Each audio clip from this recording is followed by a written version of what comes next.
Welcome to Sacrilegious Discourse. For this is what the Sovereign Lord says. Why do you need prophets to tell people who you are and what you want? If you can justify everything that the God of the Bible has done, then you can justify any of your behavior. A lot of this mentality is trickling into what is now mainstream right-wing Christianity. I am capable of empathy greater than this God of the Bible. This is a Bible that they tell kids. This is the good Lord. This is the good book. He is fantasizing about murder, mass murder. Head over to sacrilegiousdiscourse.com right now to find out how to leave us a review or support us on Patreon.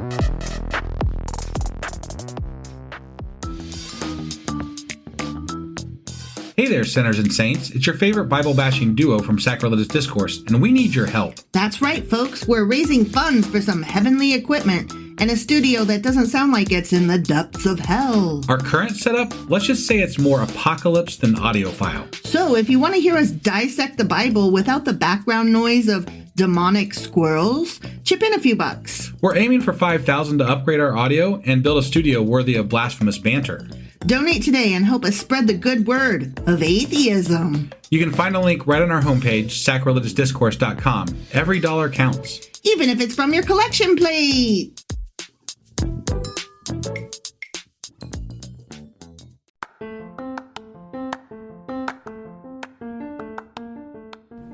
Welcome to Sacrilegious Discourse. I'm husband. And I'm wife. Together, we're reading the Bible for the very first time. We grew up without religion and wanted to know what all the fuss was about. Well, what have we learned so far? That God is a dick, and apparently some people believe in talking donkeys? We're not trying to pass ourselves off as experts. Nope, we're just reading the Bible for the first time and giving our first take reaction. If you'd like to join us in this venture, you might consider starting at episode 1. Otherwise, jump in wherever you like. All right, let's go read the Bible. Yeah, let's get to it.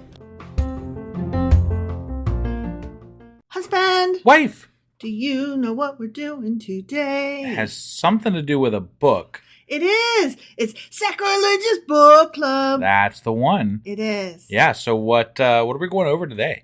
Okay, so we are still in a treasury of Jewish folklore, subtitled Stories, Traditions, Legends, Humor, Wisdom, and Folk Songs of the Jewish People, edited by Nathan Ozzybell. Awesome. Okay. Well, let's, do you have anything else to say? That's the book. That's the book. Oh, yeah. Tell us the rest of it. What part we're in? Go for it. Okay, Yeah.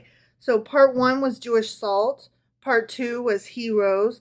We are beginning part 3, the human comedy. Ah, okay. Okay? Yeah. All right. Good stuff. Let's go do it. All righty. All right.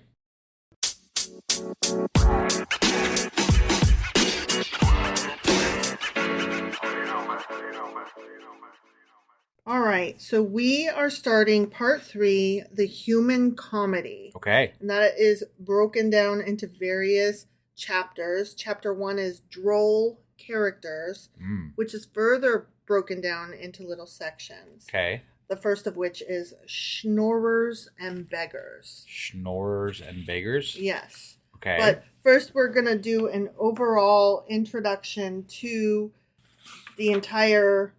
The human comedy. The human comedy, yeah, right, part 3. Okay.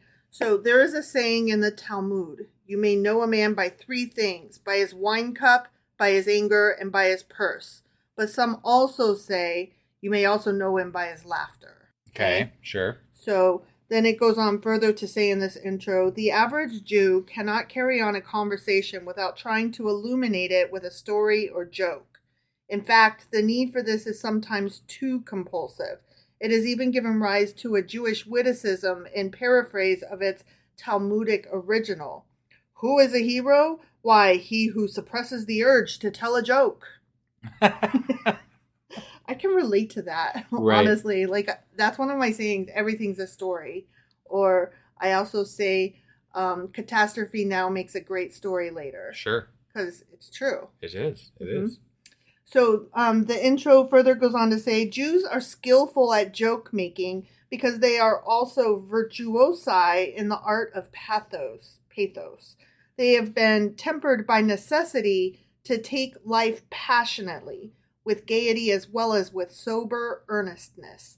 This dual capacity for I lost my place, sorry. Weeping and laughing at the same time, from which was coined the Yiddish expression laughter through tears, which is kind of something we can all relate to. Yeah. Has had its origin in the chaos of life.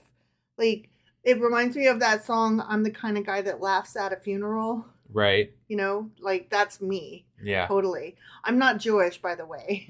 Like, no, I feel like it's important. Like, I'm not trying to paint myself as Jewish. I just totally get what they're saying. Sure. Because I would do that. Right. Like, I take the darkest moment and try to find some funniness in it. Yeah. Which is irritating to people who are trying to take it very seriously. Right. Right. And I'm like, well, that's not how I process Sure. darkness. The harmony of light and shadow is always at work. The same experiences which have made the Jew realistic and thoughtful have also exposed to his ironic eye the foolishness and incongruities of the human comedy. It is one of the wholesome defense mechanisms by which he is enabled to keep a balanced outlook. Okay, and then we're going to skip forward here some, and then further on it says, Jewish jokes and witticisms, as those in this compilation will bear out, are not just fun-loving and laugh-provoking. They are frequently bitten with the acid of satire and are permeated by a philosophy of gentle ruefulness, which is a commentary on the limitations inherent in life and mankind. I just love the way this is written. Yeah. Like, the writer of this just has a wonderful way of phrasing sentences. Yeah. Yeah. Jewish humor is seldom savage or cruel, but genial, tongue-in-cheek, and philosophic. To be sure, it holds up to ridicule stupidity, boorishness, avarice, hypocrisy, and humbuggery. Mm-hmm. It gleefully exposes smug ignorance and the hollow pride of caste. Yet it is rarely marked by a self-righteousness. By and large, it reveals a tolerance of human frailties.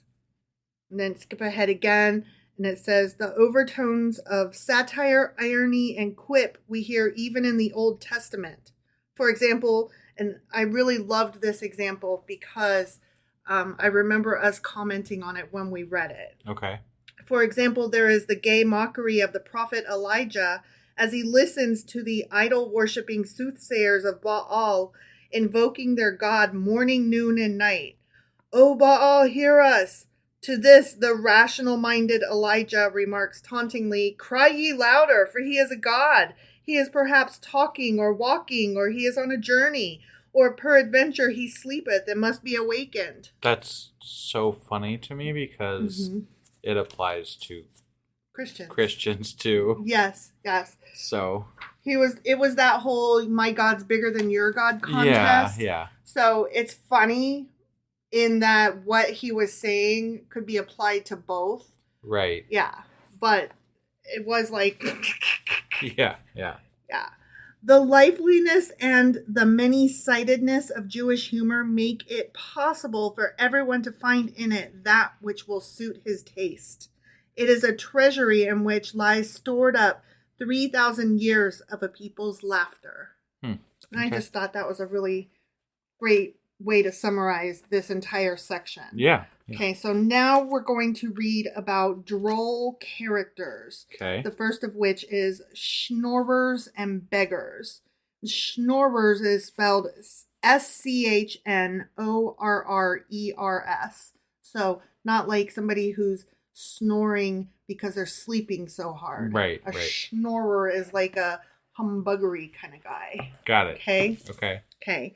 It was but inevitable that the widespread poverty among the Jews of Europe should be given rise to a class of beggars and panhandlers. They possessed all the traits usually associated with their type and practiced the proverbial skullduggery of beggars among all peoples.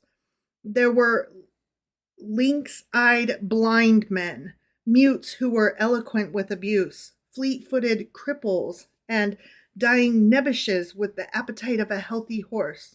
So these are like the blind person who could actually see like an eagle. You know what I mean? Got it. I don't know if you caught that, but every single one of these was a hungry person who ate like a horse. Okay. Like, it's all, they are claiming to be one thing, but they're actually quite the opposite. Got it. Okay. Yeah. Is this just the description for this section, or is this? This is the description for Schnorrers and Beggars. Okay. All right. Okay, Got which it. is the first part under Droll characters. Got it. Okay. There are innumerable stories about beggars in Jewish folklore which merrily describe their duplicities in obtaining alms. Apart from them was a certain type of beggar, and that's the one we're going to read about today, who stood entirely in a class by himself. This was the Schnorrer. Okay. Although he had his counterpart among other people since he was the product of the same material necessity, nevertheless he was cast in a distinctive mold. It might be well to point out that the psychological makeup of the Schnorrer, or for that matter of any other Jewish type, was not due to anything innately peculiar to the character of the Jewish people, but was due rather to the peculiar conditions with which Jewish life was burdened for so many centuries. So what were the characteristics of the Schnorrer? That's what we're here to find out. Right? Yeah. He disdained to stretch out his hand for alms like an ordinary beggar. He did not solicit aid, he demanded it. In fact, he considered it his divine right. Unlike the whining, obsequious beggar, he recoiled from demeaning himself. This by no means from the compunctions of a sensitive soul, but from the sheer arrogance and vanity. Like, I am owed these things. Okay. Right? Yeah. Since he was obliged to live by his wits, he, understandably enough, developed all the facile improvisations of an adventurer. To teach his objective, he considered all means fair. So he was a swindler of the best sort. Got it. Because he was so upfront about it. Got it. Tact and self-restraint were not his strong points. They would only prove practical stumbling blocks to the practice of his profession. Next to his adroitness in fleecing the philanthropic sheep was his chutzpah. Like, he had some fucking balls. I like that line, fleecing wow. Philanthropic sheep. Yeah, that. Fleecing the philanthropic sheep. Yeah, that's good. Yes. Was his chutzpah, his unmitigated impudence. He would terrorize his prey by the sheer daring of his importunities, leaving him both speechless and wilted, with no desire to continue the unequal combat. Schnorring was no mean art. Duplicity and chutzpah were not enough. One also had to be trigger intelligent, imaginative, persuasive, in short, a salesman to the gullible of one's crying poverty. So not just a beggar, but a really smart demander. Right. Who was not above trickery. Sure. And psychological mind fucks. Right. Like, even I would go so far as to say as gaslighting. Right. Many men of this type were even learned, for Torah scholarship was another dart in the quiver of schnorring persuasiveness. This makes me think of, like, a lot of the smarter people on Twitter, honestly. Like, why is that? Because they know so much about the Bible, and they are here to tell you all about it at the same time that they're, like, trying to trick you into becoming... Trick you, yeah. Right. And waste your time in foolish arguments, and you're looking at them like, how do you even get off? You know, where do you get the nerve to talk to me like this? And They're like, how would I not? Right. You know what I mean? It often required the superficial glitter and respectability of the Schnorrer's Torah learning to make a kind-hearted Jew steeped in the bookish traditions of his people feel that it was a privilege to be milked. Now, I looked at the word milked is spelled here mulcted, like mulked. Okay. And it means conned, hornswoggled, or scammed. Sure, I've heard that before. Well, I've heard milked, but I always thought it was like... Right, spelled milked. Yeah, like you're milking a cow. Right, but right. This is a different spelling that means what you think it means. Right. Wit was another talent a successful Schnorrer had to possess. He had to be good at repartee, at telling jokes, at proving agreeably diverting to his rich client or clientele. Mm-hmm. This helped him greatly in maneuvering with lightning fast timing. Imperceptibly, he would spin a spider web around the unwary rich fly who found it hard to disentangle himself. Often the sheer originality of the Schnorrer's stratagems and his lively wit during the course of their execution would mollify his victim after he had caught his breath. If the latter had a sense of humor, he would feel amply rewarded for the fleecing. Mm. Like, could you imagine, like, you've just been hornswoggled and then, like, a day later you're like, damn, okay, but that was a good one, though. I understand that feeling. Yeah? You know, yeah. It's appreciation for the smarts that went into it. Yeah. Yeah. Right. Like, wow, he really put forth. Right. Yeah.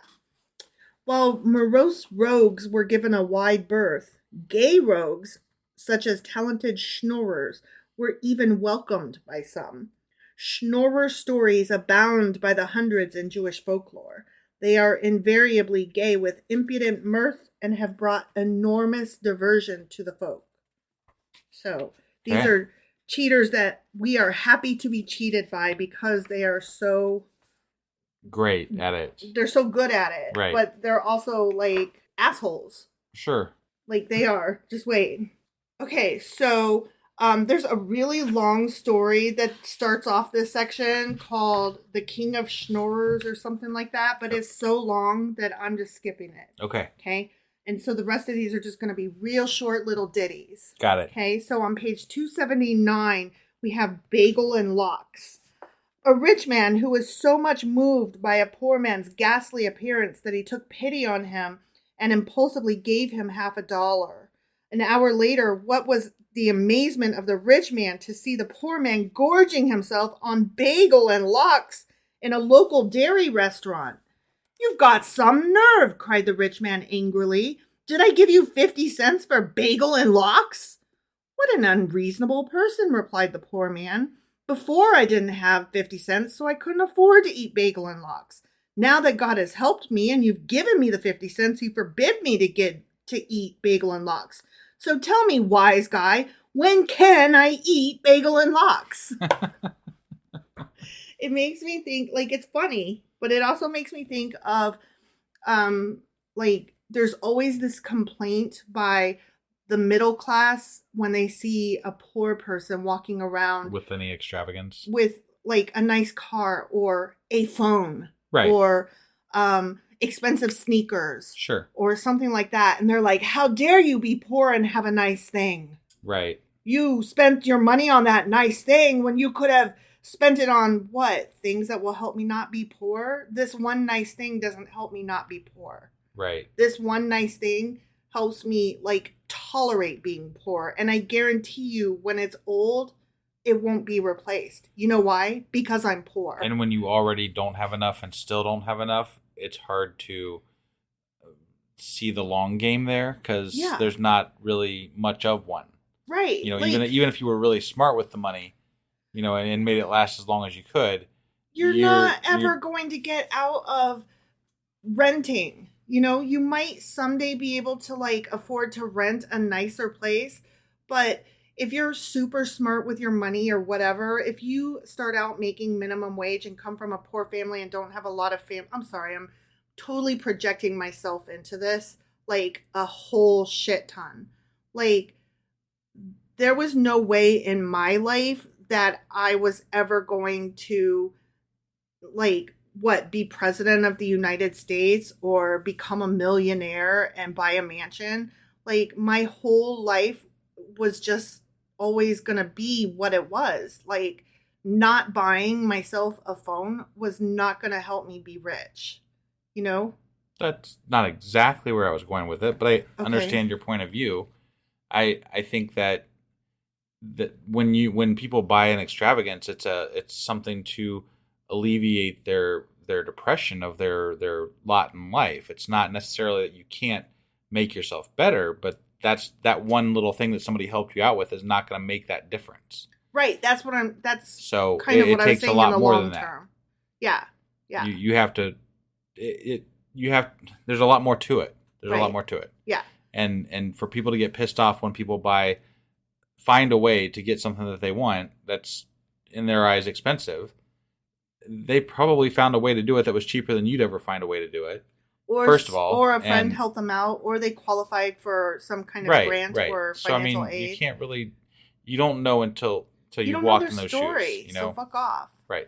I'm just like, don't begrudge a poor person having a thing. Sure. Just go enjoy all your things. Right. Right. Like, okay, you've got 20 Barbies and you're mad because a poor person has one. Fuck off. Go home and play with your dream house. Right. Like, don't begrudge a poor person one fucking Barbie, asshole. Yeah. Is what I'm trying to say. All right. So on page 280, we move to They Got the Itch. Okay.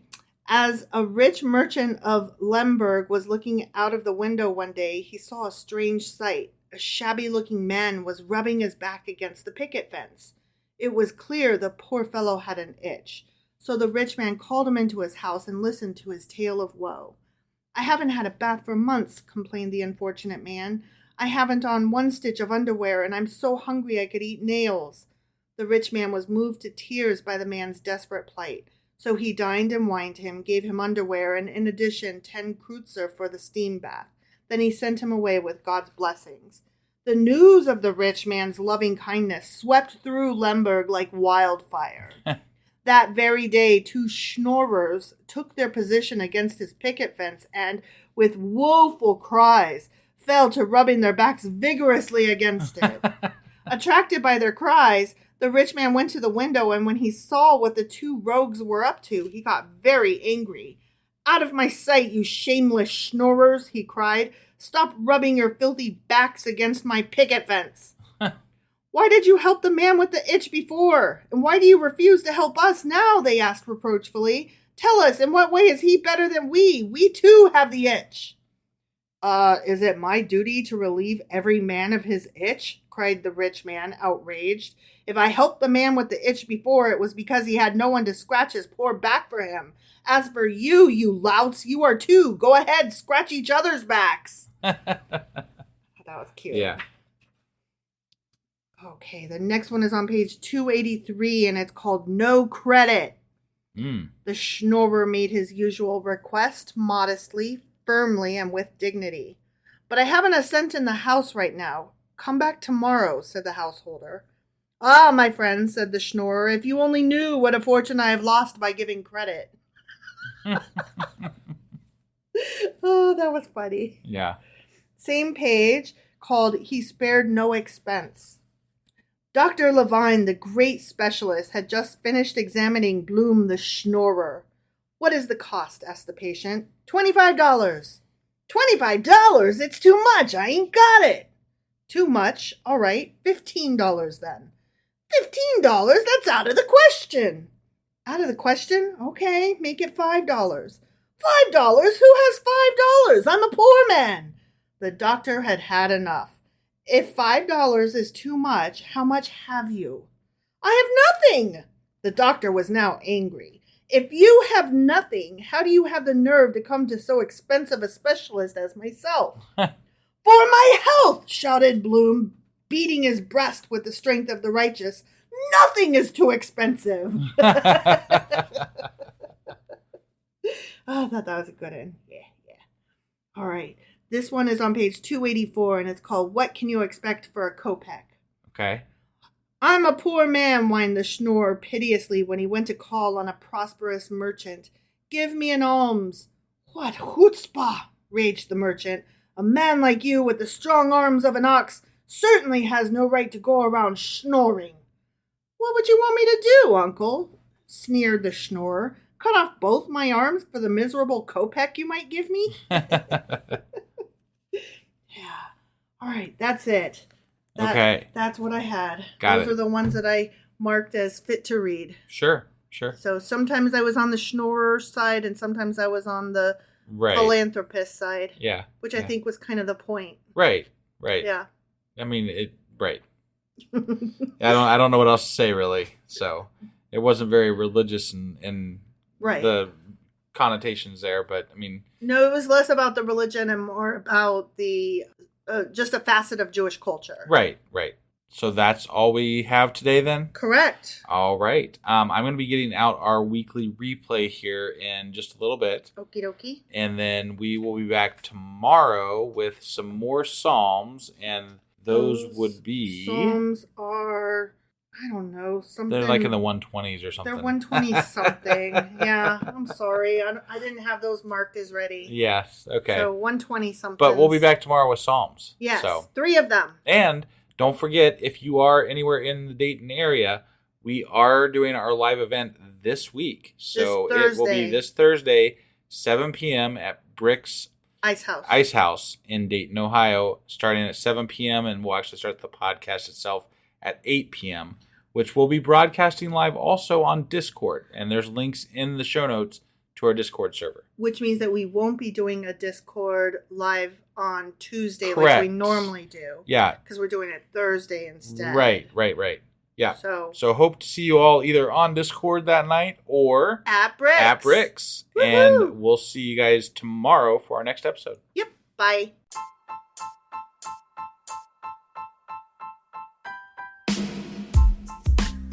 Hey, wife, I guess that's the end? But husband, that's just sad. It doesn't have to be. We are on lots of social media platforms like Twitter. Our handle there is sacrilegious_D. For D's nuts. Oh my God. Stop doing that. Anyway, we're also on Facebook, Instagram, and Pinterest. There's a link to all of our social media sites at our website. Ooh, we have a website? Yeah, it's sacrilegiousdiscourse.com, where you can also find a link to our merch shop.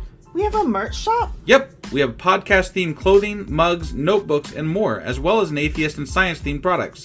Wow, our fans should really go check that out right now. Definitely. They can get in touch with us by sending an email to sacrilegiousdiscourse@gmail.com. But before they do that, we could really use some help. Oh yeah? With what? Well, it's not free running the podcast, and we need some financial support in order to get better equipment, which will free up time so we can concentrate on our podcast and our fans. Okay, so what should they do? Head over to patreon.com/sacrilegious discourse and sign up as a contributor on our podcast. Supporters there receive additional bi-weekly episodes that we record just for our Patreon members for as little as $2 a month. Also, we'd really appreciate it if you would like and subscribe on whatever platform you're using. And Apple Podcast reviews help us out tremendously. Like and subscribe. Leave an Apple review. Join us on Twitter. Support us on Patreon. That's a lot of instructions. Don't forget to say thanks. Thanks. Okay, bye.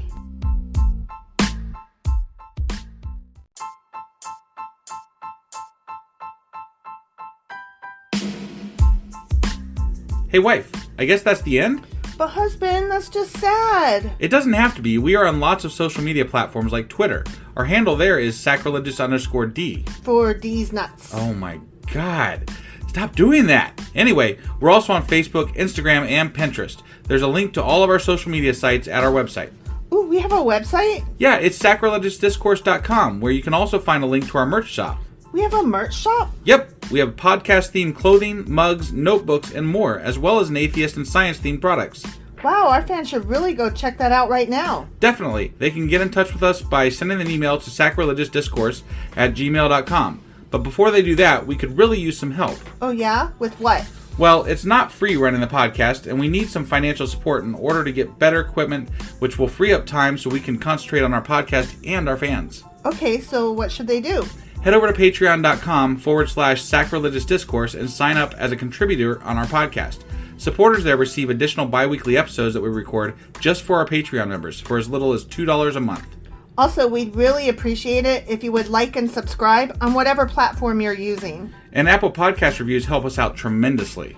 Like and subscribe. Leave an Apple review. Join us on Twitter. Support us on Patreon. That's a lot of instructions. Don't forget to say thanks. Thanks. Okay, bye.